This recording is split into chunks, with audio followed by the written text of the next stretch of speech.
Bismillahirrahmanirrahim. Assalamualaikum warahmatullahi taala wabarakatuh. Di sini saya perwakilan dari kelompok 2 yang akan menjelaskan tentang manfaat tradisi NU dalam menangkal doktrin ekstremisme di Kecamatan Walet, Kabupaten Cirebon. Yang beranggotakan ada Abdul Malik Ibrahim, ada Akmal Dayan, lalu Alvin Askar Irhamni, lalu ada Ayu Rahmawati, berikutnya Ajeti Khairin Amila, lalu ada Fahri Muhammad Dahlan, lalu ada Farhana Aulia Firdaus, berikutnya ada Firman Dwi Putra, dan yang terakhir ada Istia Latifatul Hasanah. Perlu kita ketahui terlebih dahulu, tradisi adalah adat atau budaya yang dilakukan suatu masyarakat atau kelompok mulai sejak dahulu sampai sekarang, yang dilestarikan secara turun-temurun kepada generasi-generasi berikutnya. Begitupun tradisi yang ada di NU itu sendiri. Tradisi yang dilakukan NU adalah tradisi keislaman yang berakar pada Ahlus Sunnah wal Jamaah. Sesuai dengan yang sudah dilakukan para wali songo sebelumnya, mereka berdakwah dengan menghargai setiap tradisi yang ada pada masyarakat, sehingga dakwahnya itu mudah diterima. Maka dari itu, NU selalu berdakwah dengan mengajarkan ajaran Islam dengan mengkolaborasikan tradisi yang ada di masyarakat. Tradisi yang dilaksanakan NU itu seperti tahlilan, manakiban, debaan, tabaruk, dan tawasul, lalu ada marhabanan.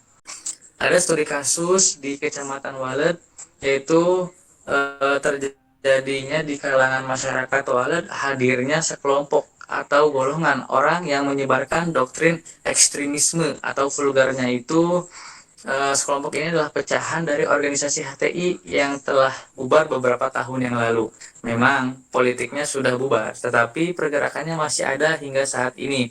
Dan ini terbukti di masyarakat Walet, yang mana golongan ini menyebarkan ajaran yang merusak struktur tatanan negara atau ideologi negara, yaitu Pancasila. Maka inilah salah satu tugas dari NU, khususnya MUCNU, untuk melindungi masyarakat terhadap ajaran ini melalui tradisi-tradisi yang sudah ada hingga saat ini, seperti marhabanan, istighosah, tahlilan, dan lain-lain. Tujuan daripada tradisi tersebut selain untuk pengembangan dakwah, tetapi juga menjadi prasarana untuk merekatkan ikatan sosial masyarakat Walet dan memberikan pengajaran tentang ajaran Islam yang baik.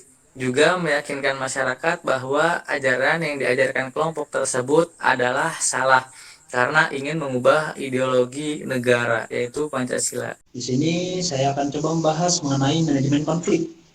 Nah, di sini tadi sudah dijelaskan bagaimana konflik yang terjadi di masyarakat Kecamatan Walet, Cirebon. Nah, untuk penyelesaian masalahnya tentu saja masyarakat di sana memerlukan sebuah manajemen konflik untuk menyelesaikan masalah tentunya.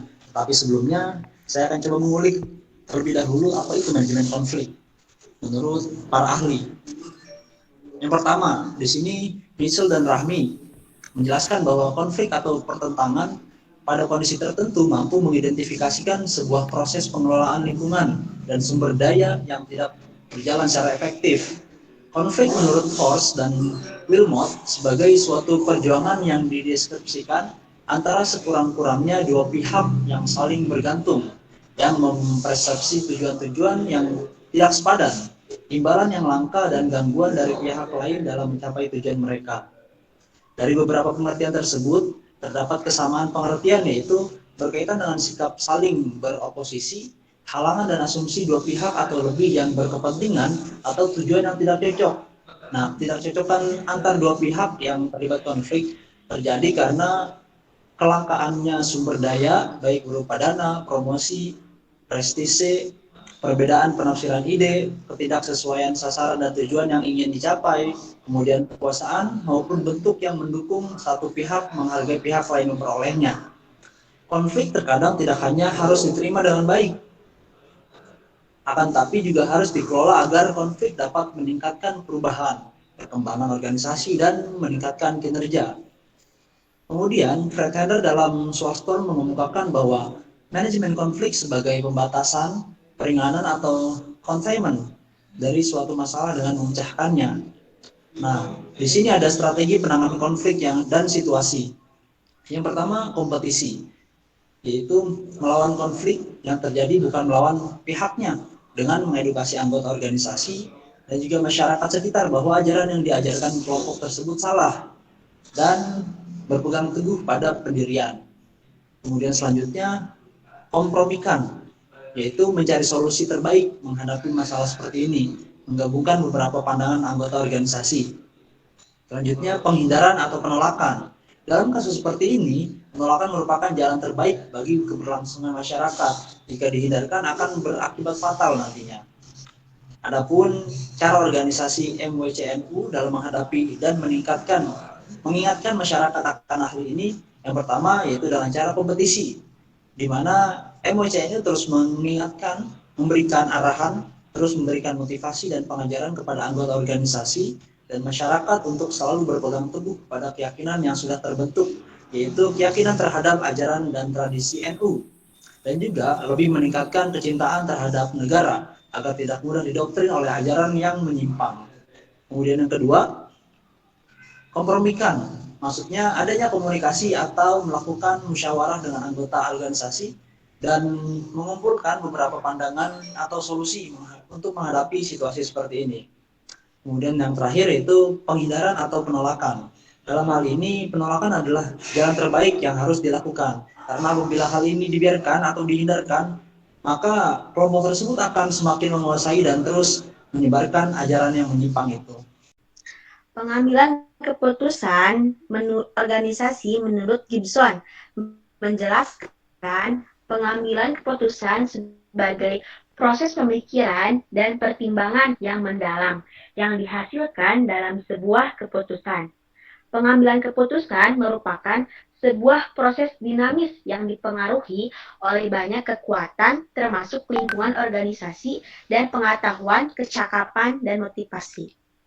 Tetapi menurut sudut pandang Salusi mendefinisikan pengambilan keputusan sebagai proses memilih suatu alternatif cara bertindak dengan metode yang efisien sesuai situasi untuk menemukan dan menyelesaikan masalah organisasi.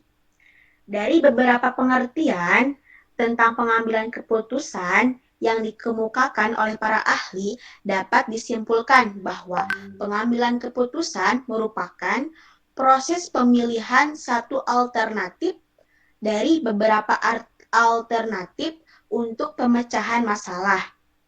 Maka dapat ditarik kesimpulan bahwa keputusan itu diambil dengan sengaja, tidak secara kebetulan dan tidak sembarangan.